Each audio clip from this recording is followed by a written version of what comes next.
My front door was locked. Yet, sitting on the living room sofa was a person. A girl. She was huddled in the corner, knees pulled to her chest, wearing a filthy, ill-fitting dress. She looked like a discarded rag doll. I had just gotten off work, clutching a greasy takeout bag of pad thai in my hand.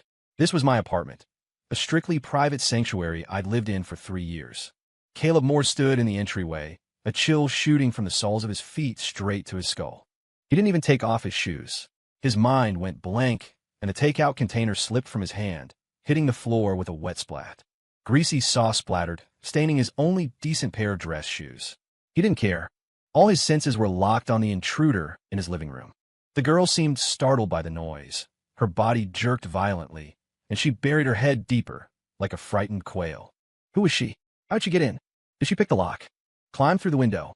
This was the 17th floor. A million chaotic thoughts exploded in Caleb's mind, but he couldn't grasp a single one. His first instinct was to reach behind his back and grip the door handle. It was a defensive reflex carved into the bones of every city dweller. Secure the exit. You. As soon as he opened his mouth, his voice rasped like sandpaper. The girl's body trembled again, her shoulders hitching slightly. She seemed to be crying, but there was no sound. Caleb's heart hammered against his ribs. He quickly scanned the room. No signs of ransacking. His wallet and laptop were still on the table.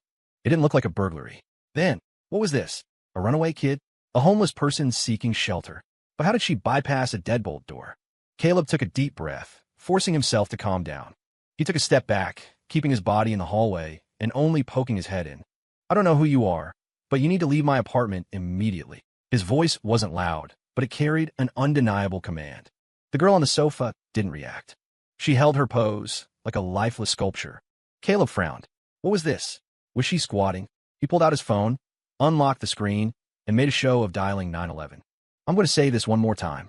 Leave, or I'm calling the cops. He turned the screen toward her so she could see the 3 glaring numbers. The ultimatum. Finally, the girl moved. Slowly, agonizingly slowly, she lifted her head.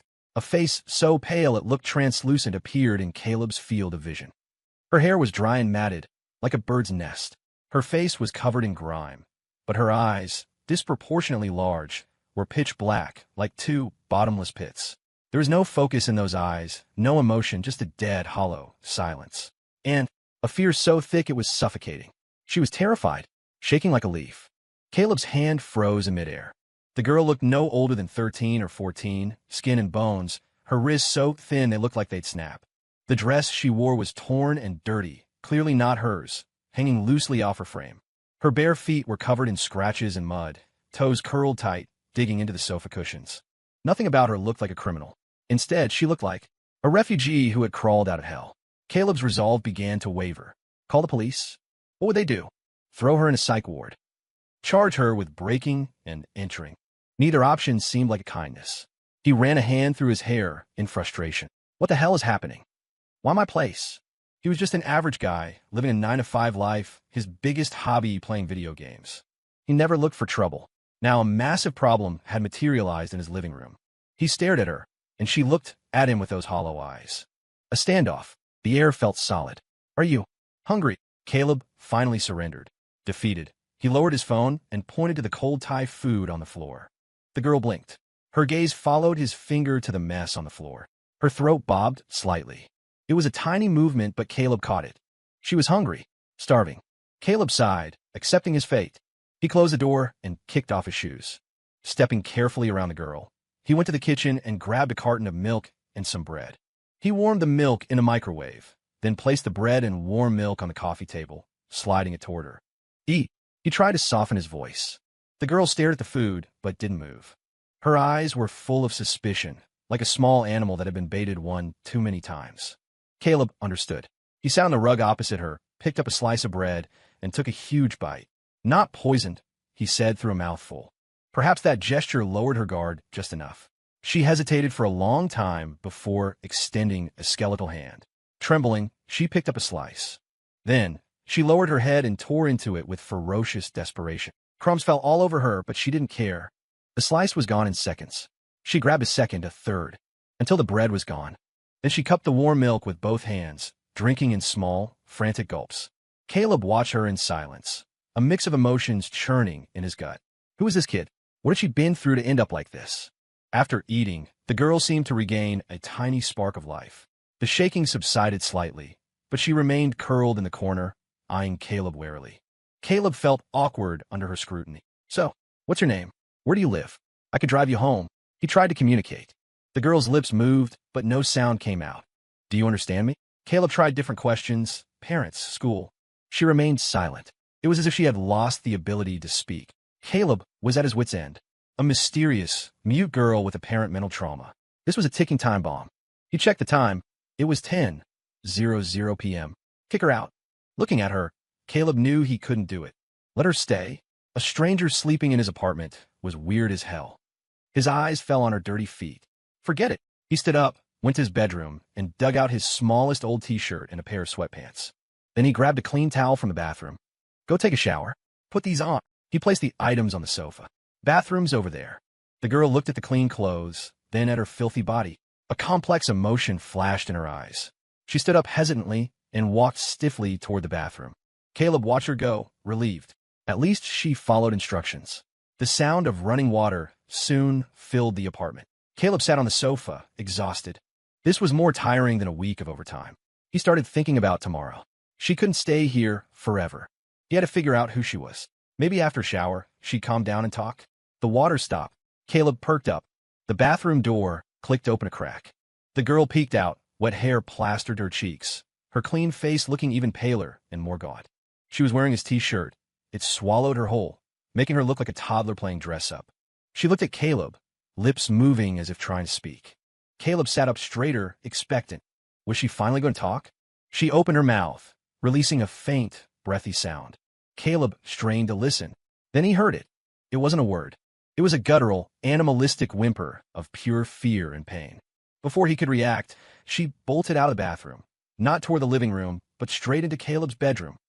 By the time Caleb processed it, she had already burrowed into his bed, wrapping the duvet around herself tight, leaving only a shivering lump. Caleb, he stood there petrified. So, tonight he wasn't just sheltering a stranger. He was losing his bed. What a mess. He walked to the bedroom door, looking at the small mound in the covers. Forget it. Why argue with a traumatized child? Resigned, he sighed and turned back to the sofa to grab a blanket. The couch was his bed tonight. It was late. Caleb lay on the narrow cushions, tossing and turning. The living room curtains were open, and the city neon cast jagged shadows on the floor. He stared at the ceiling, wide awake. The bedroom was quiet, silent enough to hear the girl's shallow breathing. She seemed to be asleep, but Caleb's mind was sharper than ever. He replayed the evening's events over and over. Who was this girl? What secrets was she hiding? Why his apartment? Endless questions drowned him. He had a sinking feeling that his peaceful life had been shattered the moment she broke in. And waiting for him was an endless stream of trouble. Just as his thoughts drifted, a short, sharp scream pierced the air from the bedroom. Caleb bolted upright on the sofa. He rushed to the bedroom door and threw it open. By the faint city light, he saw the girl sitting up in bed, gripping the duvet with white-knuckle force, her body shaking violently. Another nightmare. Caleb's chest tightened. He stood in the doorway, unsure if he should enter. The girl seemed to sense him. She whipped her head around, eyes wide with terror in the darkness. Suddenly, she threw off the covers, scrambled off the bed, and threw herself at his feet, wrapping her arms tightly around his calves. Her body was ice-cold, trembling like a leaf in a storm. Caleb could feel it, a fear that came from the depths of her soul. He froze, afraid to move. Her grip was incredibly strong, like an iron clamp. His shin bones actually ached. He looked down, seeing only the top of her dark hair and her knuckles, white from the strain. It's okay. You're safe. He tried to soothe her, his voice rasping. The words seemed to have a small effect. Her grip loosened slightly, but she didn't let go. The shaking began to subside. Caleb stood stiffly, his legs going numb. What was he supposed to do? Push her away. Seeing her like this, he couldn't bring himself to do it. Just let her hold on. A grown man, standing in the dark with a strange girl clinging to his leg. It was beyond bizarre. He sighed, bent down awkwardly, and gently patted her back. Just a nightmare. It's over. She was so thin. Through the thin fabric of the t-shirt, he could feel her protruding shoulder blades. Like a bird with broken wings. Under his touch, she seemed to stabilize. She let go but remained crouched at his feet, looking up at him. In the dark, her eyes shone like wet obsidian, no longer hollow but filled with dependence and a plea. Caleb's heart softened inexplicably. Go back to bed. He pointed to the mattress. The girl shook her head. She pointed at him, then at the rug beside the bed. Caleb paused, then realized what she meant. She wanted him to sleep on the floor next to her. The request was absurd. He had a perfectly good bed. Why would he camp on the floor? But looking into those pleading eyes, the refusal died in his throat. He felt like he was losing his mind. Eventually, he dragged the blanket and pillow from the sofa and lay down on the rug beside the bed. Only then did the girl climb back onto the mattress. She pulled the covers up to her chin, leaving only her eyes exposed, watching him unblinkingly in the dark, as if his presence was the only thing keeping her safe. Caleb groaned internally. This is ridiculous. He closed his eyes, forcing himself to sleep. But his mind was a mess. A living, breathing problem was sleeping 3 feet away, and he didn't know when it would blow up in his face. The next morning, Caleb woke to a soft noise. He opened his eyes to find himself on the cold floor, covered only by a thin throw. His neck and back screamed in protest. He sat up, looking immediately at the bed. Empty. The girl was gone. Caleb's stomach dropped. Sleep vanished. He jumped up and rushed out. Living room. Empty. Bathroom, kitchen. Nothing. Did she leave? Caleb stood in the center of his living room, dazed. If she left, good. The trouble resolved itself. His life could go back to normal. He let out a breath, but a strange sense of loss nagged at him. He walked to the window and threw open the curtains. Morning sunlight flooded the room. Then he saw her. She hadn't left. She was crouched in the corner of the balcony, hugging her knees just like the night before. She was wearing clean clothes now, her hair somewhat smoothed down, though still messy. She was staring quietly out the window at the bustling street below.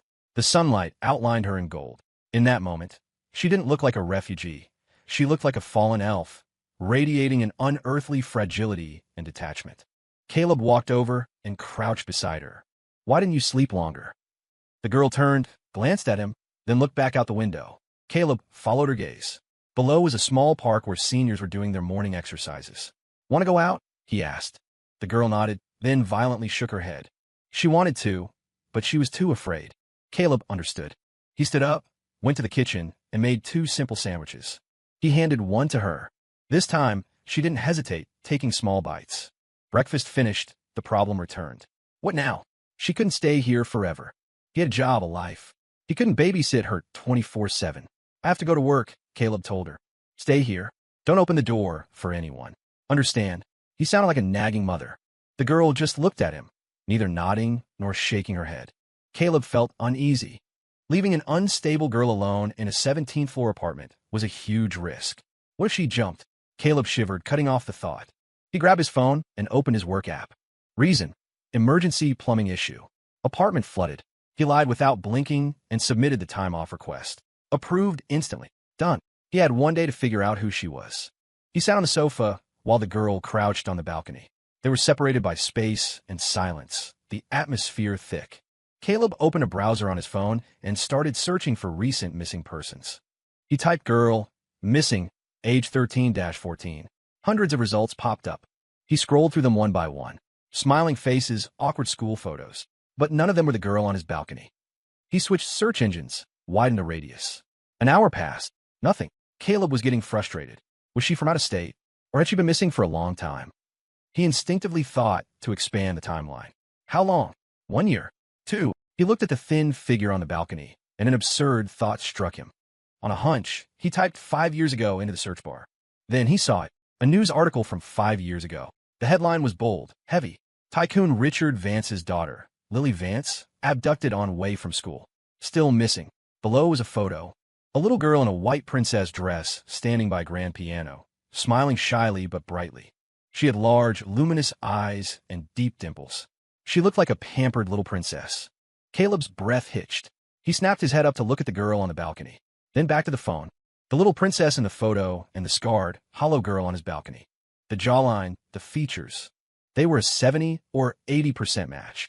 One was plump and happy. The other was withered and broken. One was bright. The other was dead inside. Caleb felt his blood run cold. Impossible. This was insane. The Lily Vance disappearance had rocked the entire city 5 years ago. The Vance family was practically royalty here. They offered millions in rewards, turning the city upside down. Police, PIs, volunteers. Everyone looked, but Lily Vance had vanished into thin air. 5 years. Everyone assumed she was dead. But now, a girl missing for 5 years suddenly appears in his apartment. Caleb's hand began to tremble uncontrollably. He couldn't believe his own deduction. It had to be a coincidence. Just a look-alike. He forced himself to calm down and kept reading. The article mentioned a specific physical trait. Lily Vance had a small red birthmark on the inside of her left wrist, like a drop of cinnabar. A birthmark. Caleb's gaze locked onto the girl's left hand on the balcony. Her hands rested on her knees, sleeves rolled up halfway, exposing her wrists. There! Caleb stood up abruptly and strode toward her. The girl flinched at his sudden movement, eyeing him warily. Caleb didn't speak. He crouched down and gently grasped her left wrist. She struggled for a second, but seeing no malice in his eyes, she went limp. Caleb carefully rolled her sleeve all the way up, and there it was. On the translucent, pale skin of her inner wrist lay a small, red mole. The shape and placement were exactly as the news described. Boom! It felt like an explosion in Caleb's skull. It was really her, Lily Vance, the girl missing for 5 years, presumed dead by everyone. She was alive, and she was in his apartment.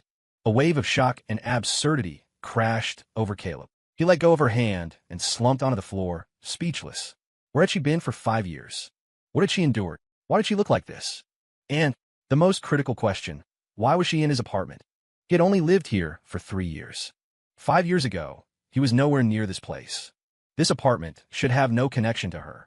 A web of mysteries trapped Caleb in its center. He looked at Lily Vance. She didn't seem to understand his reaction. She just tilted her head, watching him with curious, empty eyes, as if looking at a stranger.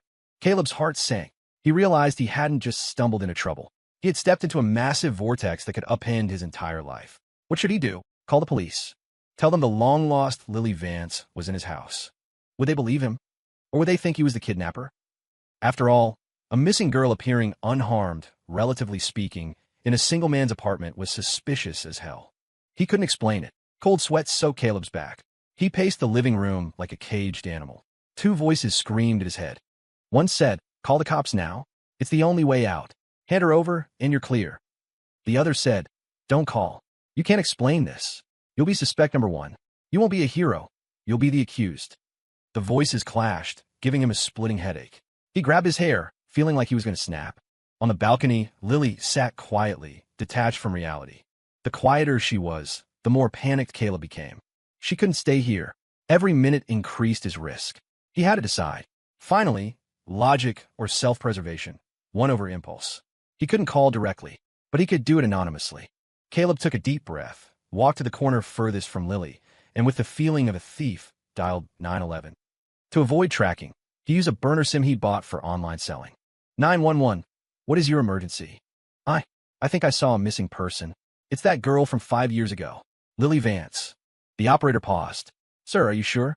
The Lily Vance case is 5 years old. I'm sure. She's at Shadow Creek Apartments. Caleb gave his complex name, but kept the apartment number vague. Send someone fast. She looks like she's in bad shape. He hung up immediately, popped the SIM card out, snapped it in half, and flushed it down the toilet. Destruction of evidence. Seamless. He leaned against the bathroom wall, gasping for air. Done. He did what he had to do. Now he just had to wait for the police to sweep the building and find her. Then his life could go back to normal. He glanced at Lily on the balcony and felt a sudden pang of reluctance. Damn it. He shook his head, expelling the ridiculous thought. He was a nobody. He just wanted a normal life. The Vance family was powerful. The secrets behind Lily's disappearance were not something a guy like him should touch. Staying away from the eye of the storm was the only smart move. 20 minutes later, sirens wailed below. They stopped right in front of his building. They were here. Caleb's heart was in his throat. He peeked out the window. Several squad cars and a few expensive black SUVs were parked below. Uniformed officers and men in suits were rushing into the lobby. The response was massive. Clearly, the Vance family hadn't given up. Lily seemed to hear the sirens too. She stood up, walked to the window, and looked down blankly. When she saw the police and the cars, her body began to shake uncontrollably. That familiar, extreme terror seized her again. No. A broken whimper escaped her throat. She turned and ran back into the room. Not to hide in a bedroom, but straight to Caleb. Just like the night before, she grabbed him. This time, she hugged his waist, burying herself in his chest, shaking like a sieve. Caleb went rigid. He could feel her cold temperature and the consuming despair radiating from her. She was terrified. Terrified of the police, terrified of the people coming for her. Why? Weren't they coming to save her? Shouldn't she be happy? Caleb's mind swirled with confusion. Bang, bang, bang. Urgent knocking hammered the door. Police! Open up! A commanding male voice shouted. Lily trembled harder in Caleb's arms, burying her head deeper, making pleading noises. Caleb was a mess. Open the door, and they take her, but she looks like she's dying of fear. Don't open it. They break it down, and he looks guilty. Open the door. We have a tip that Lily Vance might be inside. The voice was stern, ready to breach. It's over. The anonymous tip had backfired. They pinpointed his unit. Caleb closed his eyes and inhaled. No way out now. He gently patted Lily's back, then firmly but gently pried her off him. Don't be scared. I'm right here. He didn't know why he said that. Instinct. He walked to the door, hesitated for a second, then turned the lock. The door swung open. 7 or 8 officers stood there, faces grim, eyes sharp. Leading them was a middle-aged detective with a square jaw and an imposing aura. Behind him stood a wealthy middle-aged couple. The man wore a bespoke suit, eyes frantic. The woman was elegant but haggard, worry lines etched deep into her face. The moment she saw Caleb, she lunged, grabbing his arm. Where's my daughter? Where's Lily? Did you hide her? Her voice was shrill, hysterical, nails digging into Caleb's flesh. These were undoubtedly Lily's parents, Richard and Catherine Vance. Mrs. Vance, please calm down. The lead detective pulled her back. His gaze swept over Caleb like a searchlight. You are Caleb Moore? Yes. Caleb nodded, trying to look calm. We receive a report that Lily Vance is here. Where is she? The detective's tone was oppressive. Caleb didn't answer. He just stepped aside, clearing the view. Everyone's eyes shot through the gap into the living room. Then they saw her. The girl huddled in the corner, knees to chest, shaking violently. The air froze. Catherine Vance gasped. She stared at the girl, unblinking, trying to reconcile the image. Her lips trembled, trying to form words, but failing. Richard Vance was stunned too. He looked at the familiar yet strange figure, eyes filled with shock, doubt, and disbelief. Lily. Catherine finally found her voice. Trembling, she took a step toward the girl. Is that Lily? My baby. Tears rolled down her face like broken pearls. Hearing her voice, Lily shook even harder. She looked up, eyes filled with confusion and terror, staring at this strange, weeping woman approaching her. She didn't recognize her. When Catherine reached out to touch her, Lily screamed. Ah! The sound was piercing, inhuman. Like a cat whose tail had been stomped on, she sprang up and bolted, not away, but toward the only safe zone she knew. She ran back to Caleb. She hid behind him, gripping the hem of his shirt with white knuckles, peeking out with terrified eyes at the strangers. Everyone was stunned. Catherine's hand froze in midair. Her expression shifted from joy to shock, then to deep, stinging pain. Her daughter, her lost child, didn't know her. She was afraid of her. Instead, she was clinging to a complete stranger. Catherine's gaze turned icy instantly. She glared at Caleb as if she wanted to flay him alive. What did you do to my daughter? Her voice dripped with hostility and suspicion. It wasn't just her. They were looking at a criminal now. Scrutiny, suspicion, coldness. Caleb felt a chill run from his head to his toes. His worst fear had happened. He was the prime suspect. I didn't do anything, he tried to explain. She just appeared in my apartment last night. I don't know why. Just appeared. The lead detective scoffed. Mr. Moore, your door has a high-end smart lock. Without a key or code, a fly couldn't get in.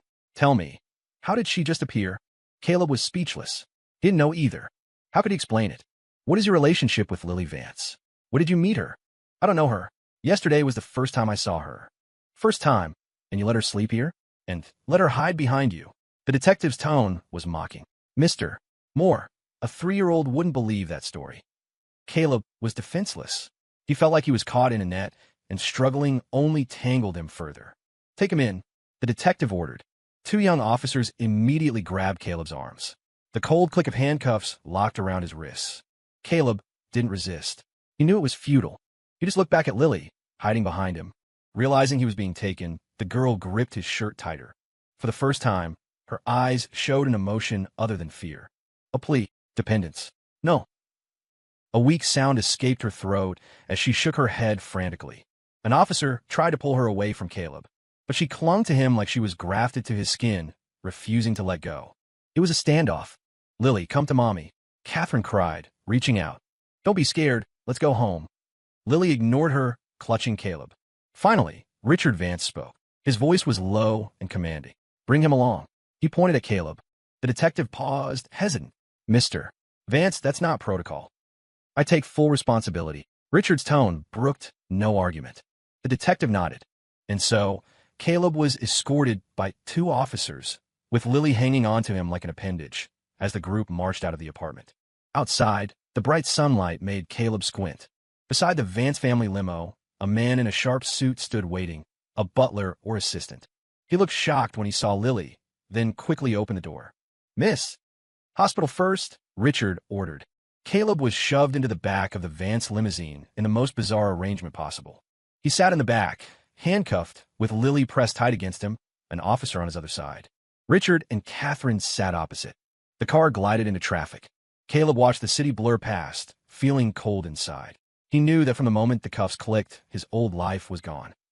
The car didn't go to a public hospital, but to an exclusive private sanitarium. The grounds were serene, security tight. Doctors and nurses in white coats were waiting at the entrance. Mr. and Mrs. Vance, the lead doctor, a white-haired man, greeted them respectfully. Dr. Sterling, please, look at my daughter, Catherine said urgently. The medical team focused on Lily. Seeing her emaciated state and hollow eyes, they gasped. Then, their eyes shifted to Caleb, the handcuffed man she was clinging to.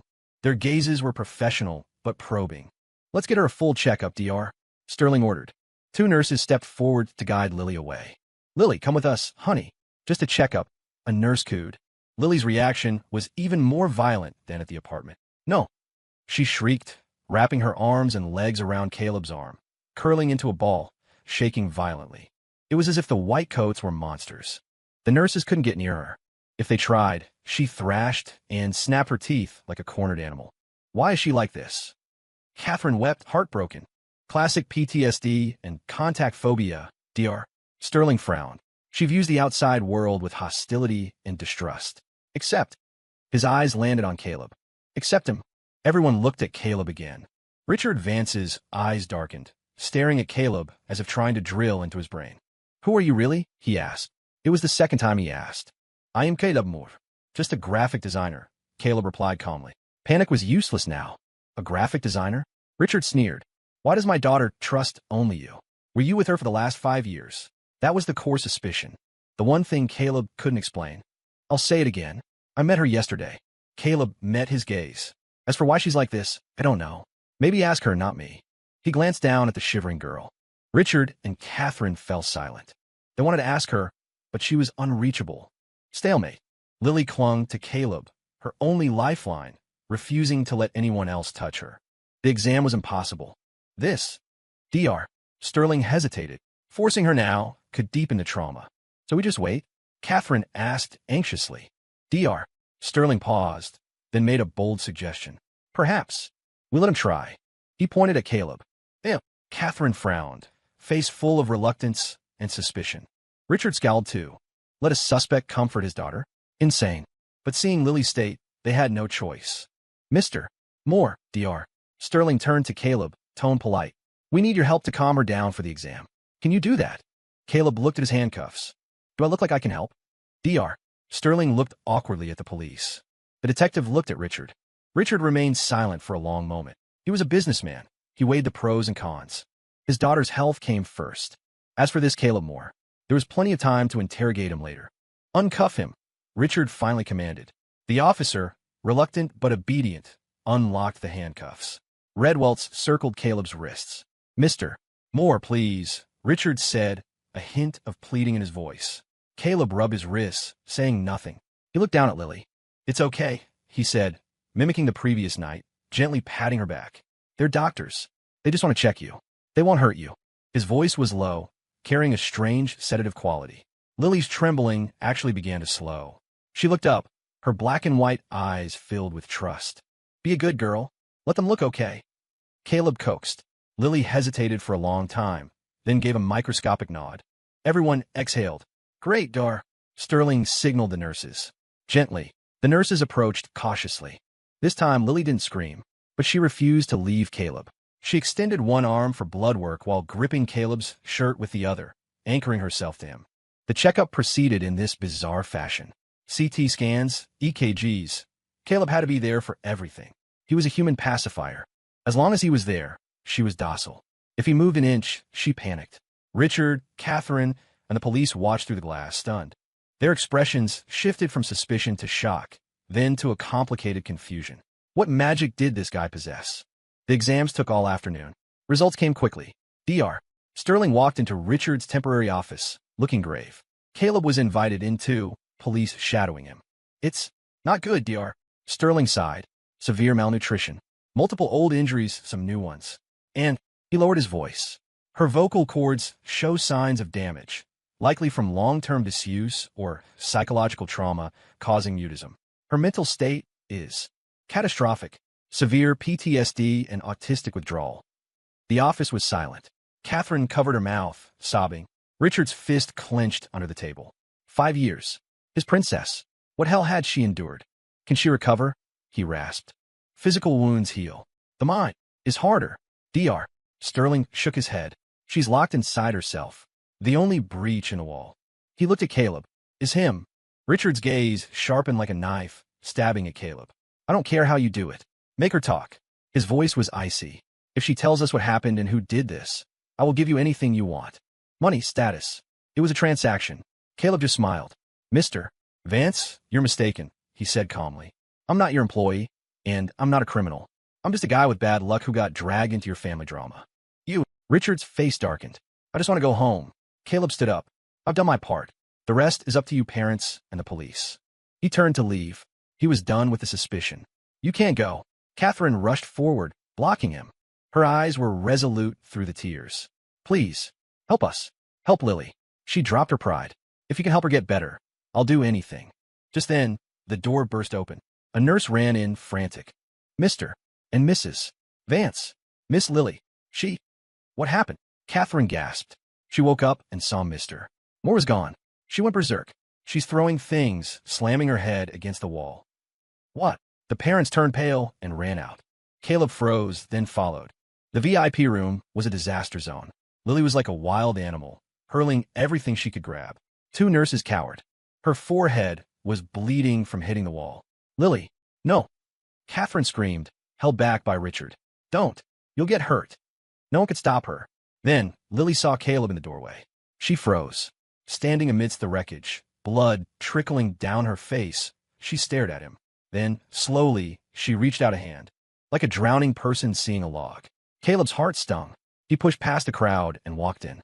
He took off his jacket, gently draped it over her head, and pulled her into his arms. I'm here, he whispered. I'm not leaving. The struggling body in his arms slowly went limp. Only soft sobs remained.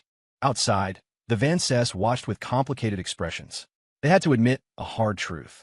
The only person who could save their daughter was the man they suspected. That night, Caleb moved into a suite at the sanitarium as a special consultant. In reality, he felt like a hostage, or a high-end emotional support animal. His room connected to Lily's. The Vances gave him luxury treatment, but Caleb felt trapped.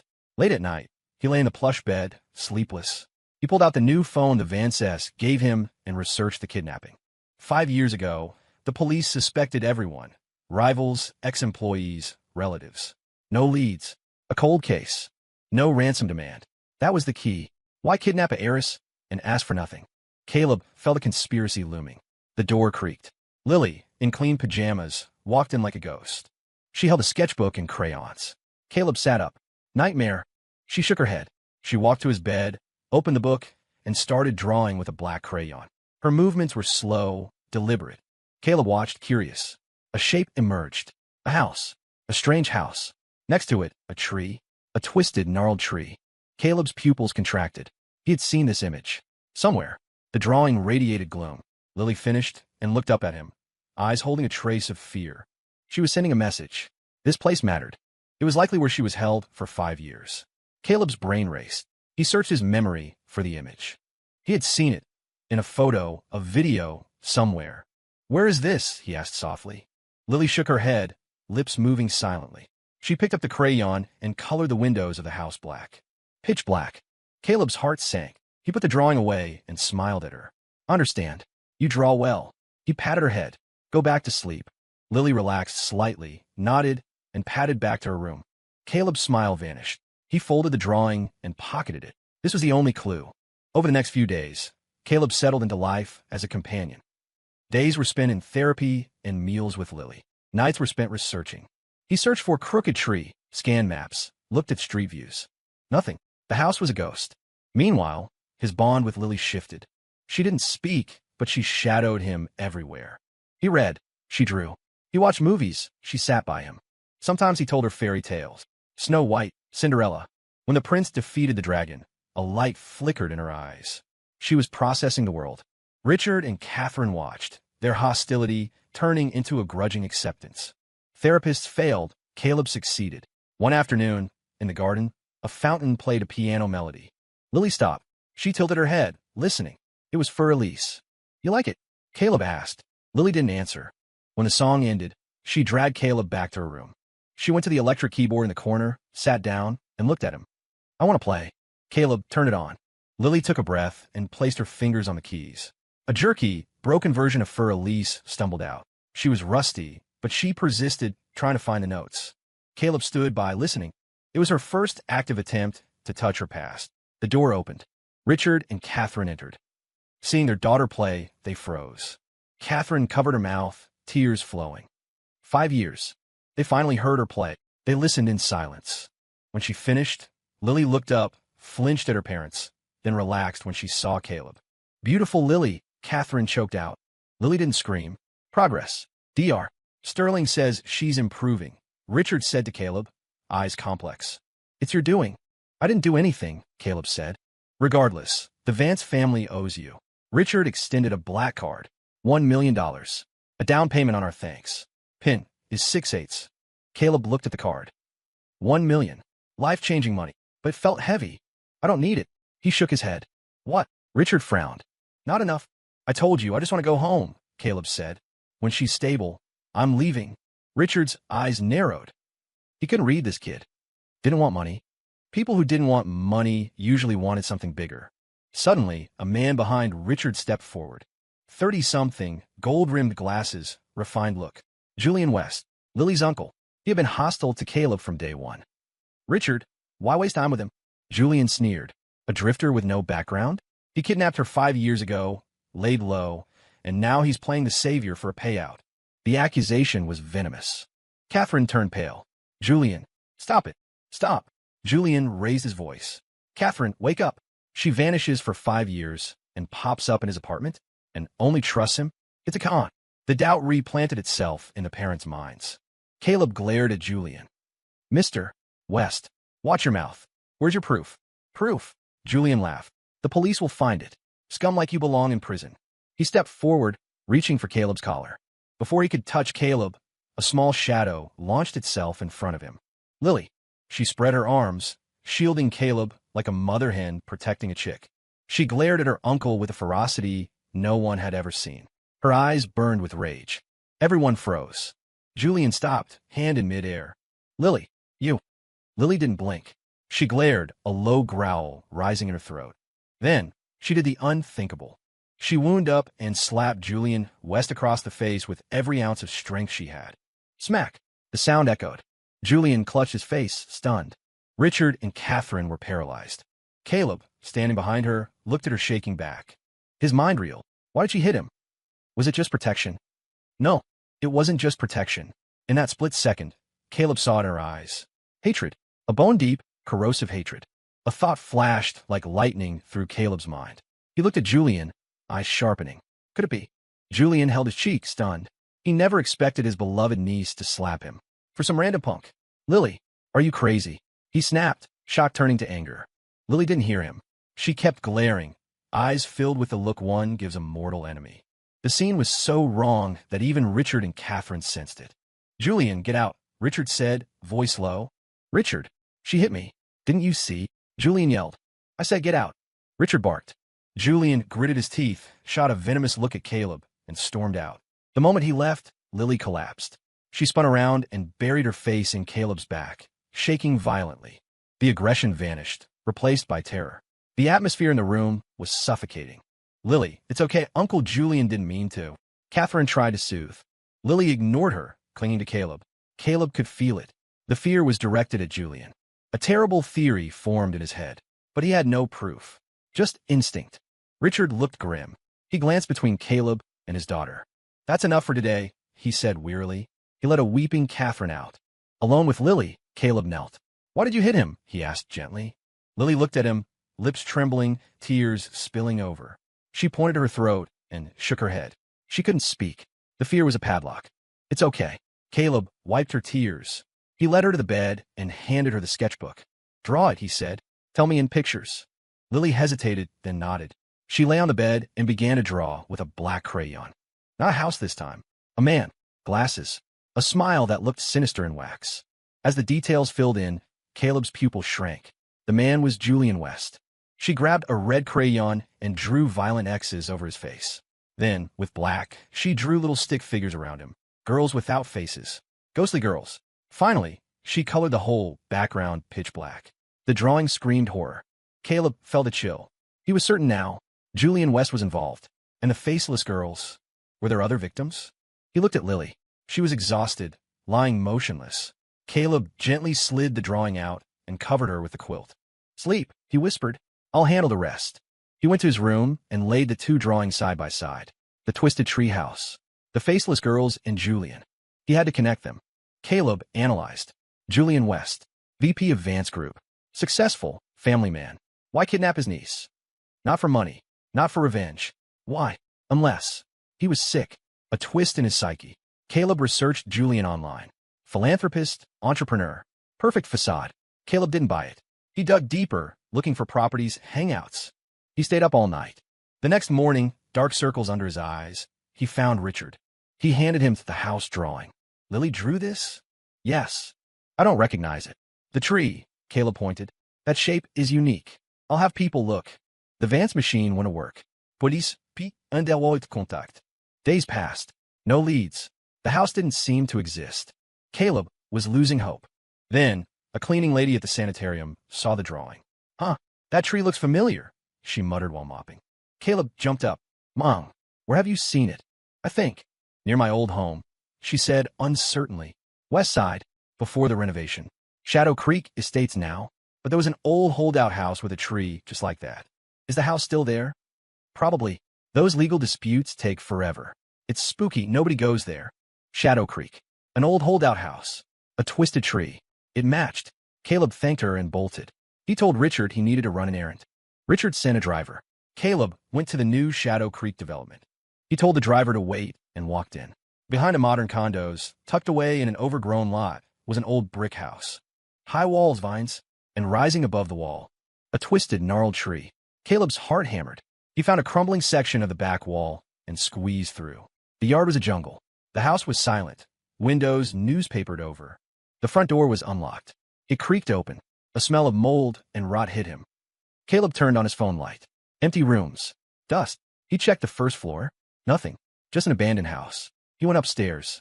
First room, empty. Second, empty. The third door opened. This room was different. It was clean. A bed, a desk. Children's books. Alphabet charts. But no windows. A sealed box. Caleb stepped in. He saw scratches on the wall. Frantic, desperate scratches. Words etched by fingernails. Help. Mommy. This was it. The prison. He checked the desk. Wrappers of a specific fruit candy. The only candy Lily refused to eat at the hospital. Under the bed, a box of neatly folded girls' clothes. A teddy bear. It wasn't just captivity. It was a twisted care. He tapped the walls. Solid. Solid. Hollow. Thud thud. He found a hairline crack. Pried it open. A hidden niche. Inside, a notebook and a voice recorder. Caleb opened the notebook. Date. I found a perfect angel today. Her name is Lily. The world is too dirty for her. I will take her to our paradise. Date. She cried for her mother. It hurts me, but she needs to learn. Date. She's learning. I bought her favorite candy. A diary of a delusion. The writer believed he was saving her. The handwriting. He didn't know it, but the tone was chilling. The last entries became manic. She tried to run. Why? I love her. She escaped. But she'll come back. I am her only home. Caleb closed the book, sweating. He played the recorder. A girl's sobbing voice. Uncle, please, let me go home.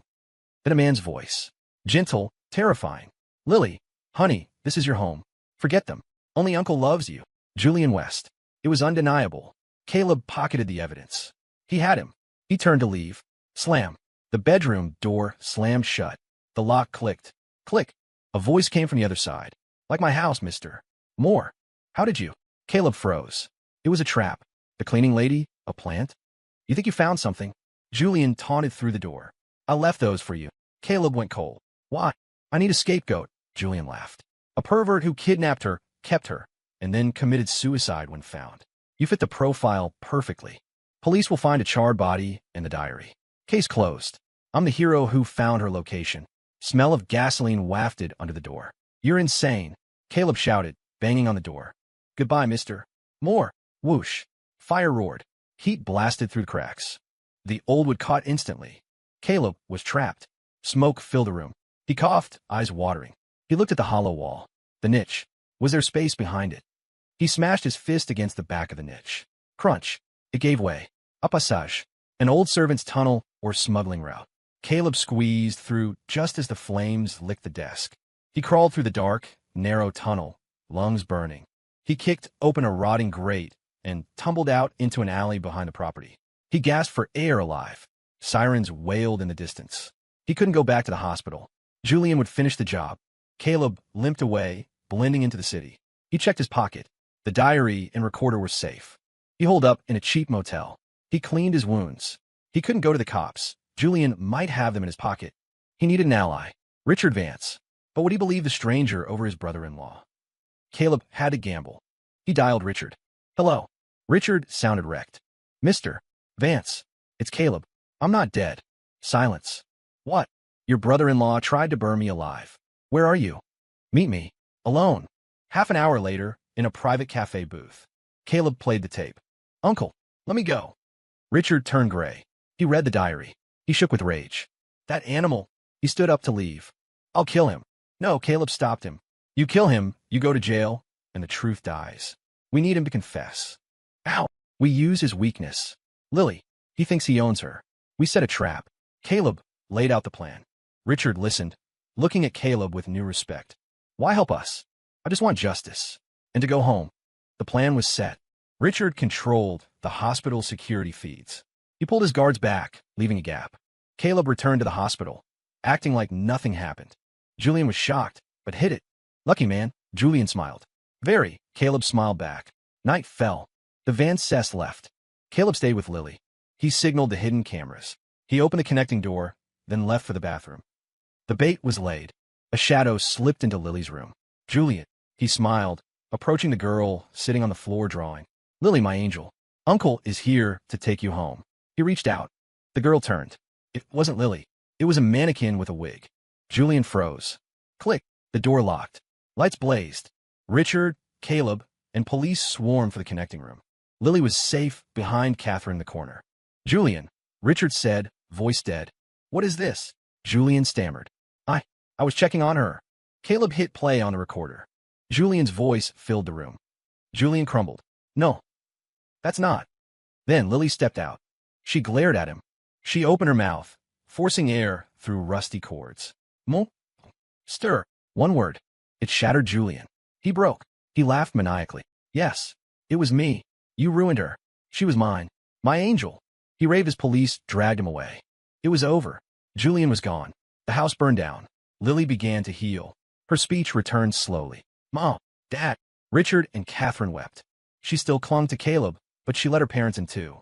Caleb knew it was time. He packed his bag. Richard offered the black cardigan and a penthouse key. We owe you. Caleb took them this time, nodding, but knowing he wouldn't use them. He walked to the car. The Van Cess were there to see him off. Thank you, Catherine said. Take care, Richard said. Lily stood there. She looked at him, eyes clear. Caleb knelt. Be brave, okay? Lily teared up. She opened her mouth. Big brother. A title of protection. A family bond. Caleb smiled, heart full. He stood up and walked away into the sunlight, finally going home.